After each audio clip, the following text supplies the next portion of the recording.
Hello, मैं यहाँ पे CMA इंटर लॉ का 40 इंपॉर्टेंट क्वेश्चन बता रहा हूँ और ध्यान से सुनिएगा।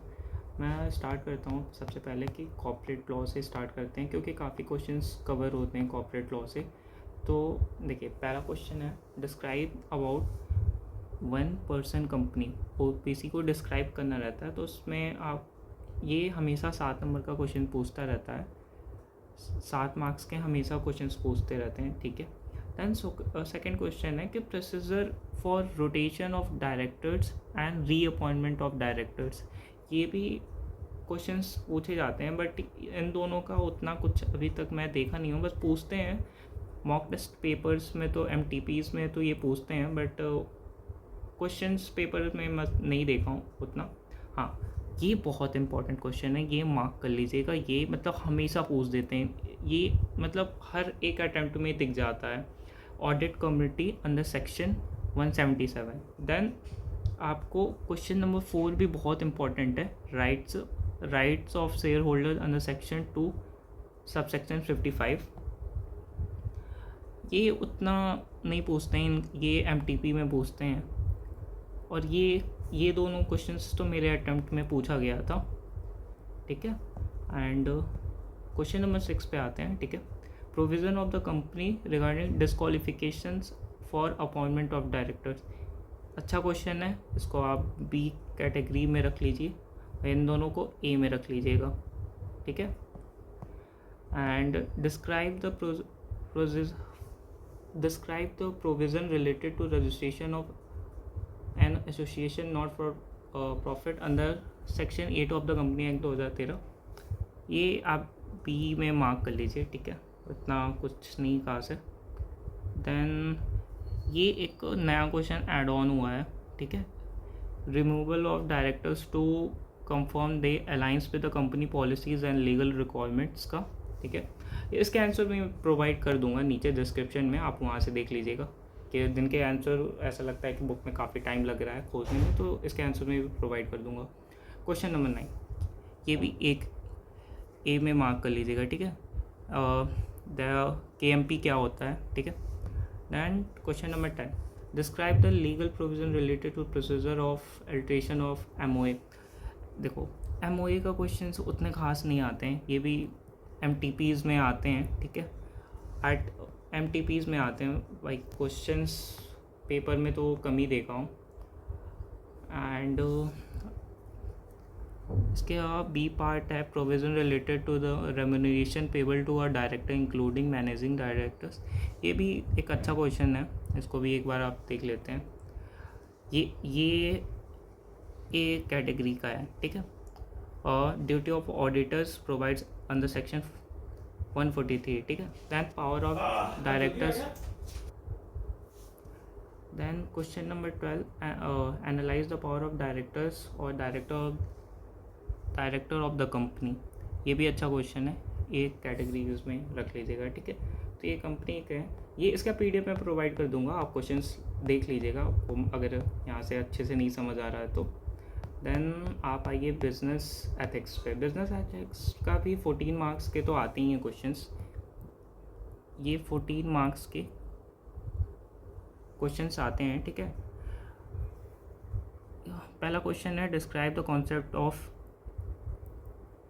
EI, ठीक है, इमोशनल इंटेलिजेंस, ठीक है। देन B पार्ट है, explain what the internal code of ethics and relevance. ये देखो, ये कितने क्वेश्चन है, ये 5 क्वेश्चन हैं और 5 इंपॉर्टेंट है। इसमें इसके इन 5 में से 2 क्वेश्चन आपको इस अटैम्प्ट में दिखेंगे, मैं बता रहा हूँ। ये 2 क्वेश्चंस तो आपको दिखेंगे, ठीक है। And then 7th principle of public life, ये भी अच्छा क्वेश्चन। और ये interpret the standards of ethical codes for practice fixed by the institute of cost accountant of India. Then question number 4, explain the nature of the ethics and importance in business, ठीक है। Then question number 5, describe the role of management accountings in relation to the value attitude, ठीक है, attitude of professional accountant, ठीक है। तो ये 5 question तो भाई रट लीजिएगा, ये तो सुपर इम्पोर्टेंट है। और इसके मैं इसके मैं भी बता देता हूँ आपको क्या है, क्या करना होगा, कौन कौन से इसमें से सुपर इम्पोर्टेंट है मैं बता दे रहा हूँ।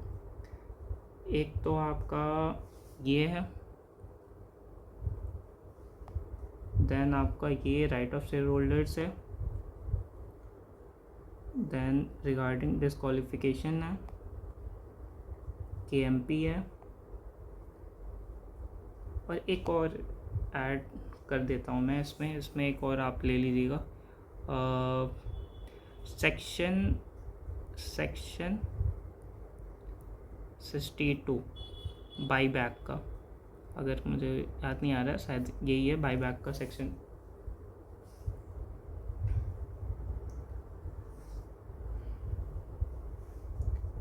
फिर आते हैं सेल्स ऑफ गुड एक्ट्स पे, ये भी इसके भी एक क्वेश्चन आते हैं 7 मार्क्स के, और जिसमें से ज़्यादातर तो यही आता है, मैं बता देता हूँ।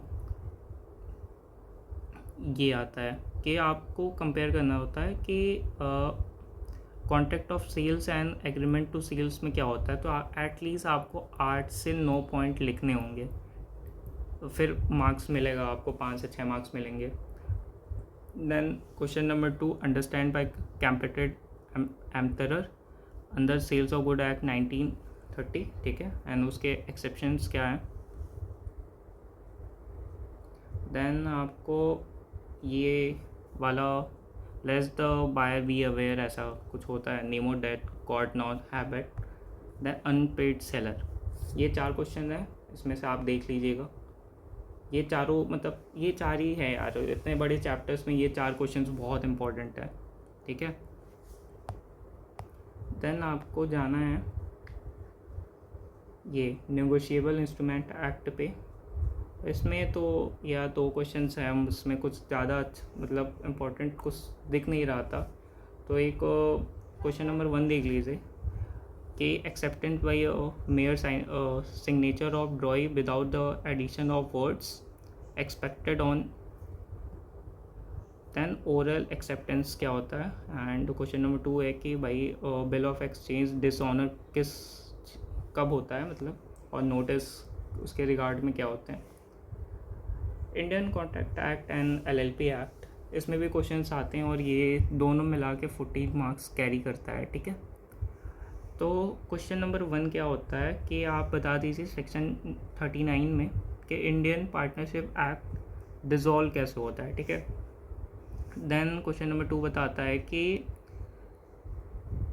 प्रोसीजर टू फॉर्म, एक डिसोल्यूशन पे पूछ सकते हैं फॉर्म के, और एक क्वेश्चन आता है आपका कि फॉर्म कैसे किया जाता है पार्टनरशिप, और फिर 2 LLP के क्वेश्चंस, वही एक क्वेश्चन हो सकता है difference between partnership and LLP, फिर बता रहा हूँ 8 से 9 पॉइंट आपको लिखने होंगे। दैन एक आता है कि लिमिटेड लायबिलिटी पार्टनरशिप, ये टर्मिनल वाइंड अप करती है, ठीक है। दैन ये हो गया आपका, फिर इधर तो कुछ है नहीं, और फैक्ट्री एक्ट्स जिसमें है इंडस्ट्रियल लॉ, वो मैं तो उसमें बहुत मुश्किल होता है फाइंड आउट करना कि क्या ये इंपॉर्टेंट है। फिर आ जाइए आप इंडियन कॉन्ट्रैक्ट एक्ट 1872 में, एक क्वेश्चंस ये बहुत इंपॉर्टेंट है, ठीक है। Contract are legally enforceable but every agreement may not be enforceable under law, discuss the reason, ठीक है, ये बहुत इंपॉर्टेंट है। एंड ये whether the agreement by way of beggars is voidable contract or not, ठीक। एंड क्वेश्चन नंबर 3 उसके बाद है discuss the difference mode of termination, ये भी इंपॉर्टेंट है, आप मोड ऑफ टर्मिनेट कैसे करते हैं कॉन्ट्रैक्ट का, ठीक है। पर्सनल लायबिलिटी ऑफ एजेंट, ये भी इंपॉर्टेंट है। Discuss the circumstance where the agent is a personally liable for the contract intern the by him on the behalf of principal, ये 2024 में जून अटेम्प्ट में पूछा था, ठीक है। And analyse the legal provision related to complaint of the party into the valid, ये आप B mark कर लीजिए, इसमें इतना कुछ है नहीं। Discuss the different mode of termination, ये फिर से एक इम्पॉर्टेंट क्वेश्चन है ए कैटेगरी का। कॉन्ट्रैक्ट ऑफ, ये भी एक कैटेगरी का है। कि indemnity and rights, contract and rights में क्या होता है कि कब होल्डर स्यू कर देगा, ठीक है। ये भी बहुत इंपॉर्टेंट है, एक कैटेगरी में ले लीजिएगा। 2 और more person are said to be consent when they are agree upon the same things in the same sense, ठीक है। और इसमें कुछ आपको करीबन कम से कम एक पेज तो लिखना होगा, फिर मार्क्स आपको मिलेंगे, और एग्ज़ाम्पल भी दे देंगे तो बढ़िया है।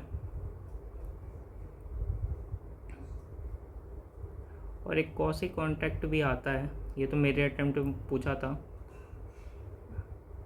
और एक rule regarding information of contingent contract, ये भी ई कॉन्ट्रैक्ट और ये अपने अपने अटेम्प्ट्स में आ जाते हैं, ठीक है। और मैं इसके सारे आंसर्स प्रोवाइड कर दूंगा डिस्क्रिप्शन में, ठीक है। एंड ये भी PDF दे दूंगा कि आप तुरंत देख लें, ठीक है। Okay, bye.